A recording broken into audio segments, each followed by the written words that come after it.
Matatandaan na hindi pa nakakapaglaro si Max Strus buong season matapos siyang operahan noong August 25 dahil sa Jones fracture sa kaliwang paa. Noong una inaasahan na makakabalik siya matapos ang 3 hanggang 4 na buwan ayon sa ulat ni Shams, pero 7 buwan na ang lumipas, hindi pa rin siya nakakabalik sa actual game.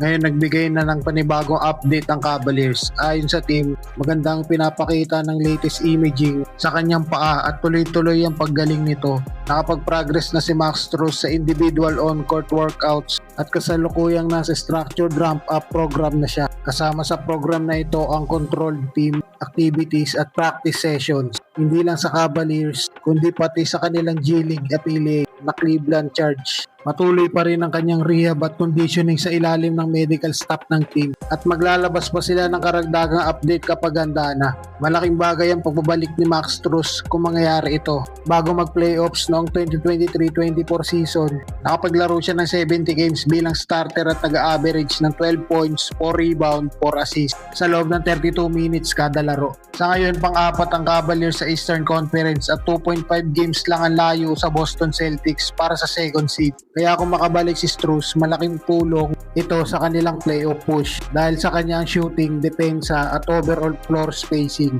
Sa ngayon, maingat pa rin ang team pero malinaw na ito ang pinakapositibong update tungkol sa kondisyon ni Max Strus.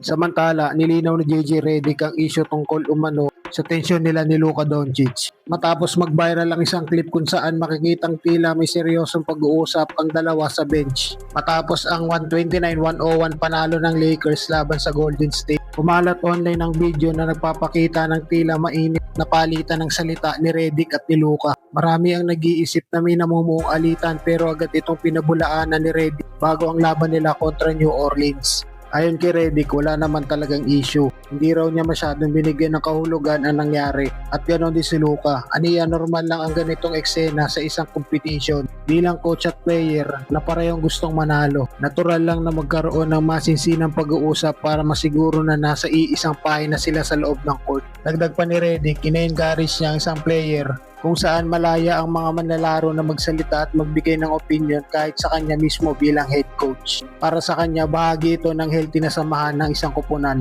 Kaya nagulat din siya kung bakit naging viral ang clip dahil para sa kanya, normal na sitwasyon lang iyon.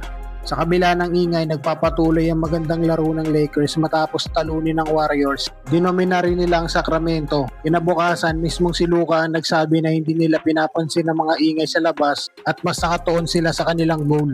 Inamin din ni Redick na bilang bahagi ng Lakers, talagang mas matindi ang pagbabantay ng publiko at media. Dagdag pa rito ang presensya ni LeBron na isa sa pinakasinusubaybayang atleta sa kasaysayan. Pero para kay Redick, ito mismo ang dahilan kung bakit gusto niyang mapabilang sa isang organisasyon tulad ng Lakers dahil may bigat, may pressure at may saysay ang bawat laro. Sa kasalukuyan, may 22 games pang natitira ang Lakers at hawak nila ang ika-6 na pwesto sa Western Conference na may 36-24 na record. 2 laro na lang ang pagitan nila sa Houston Rockets para sa number 3 spot.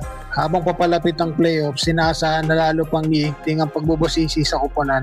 Pero malinaw ang mensahe ni Redick, walang alitan. Nagtatawanan pa nga raw sila ni Luka tungkol sa viral clip. Matagal na nilang kilala ang isa't isa at ayon kay Redick, matatag ang kanilang relasyon at lalo pa itong titibay habang tumatagal. Sa madaling salita, walang tensyon, puro kompetisyon lang at komunikasyon para sa isang layunin ang manalo.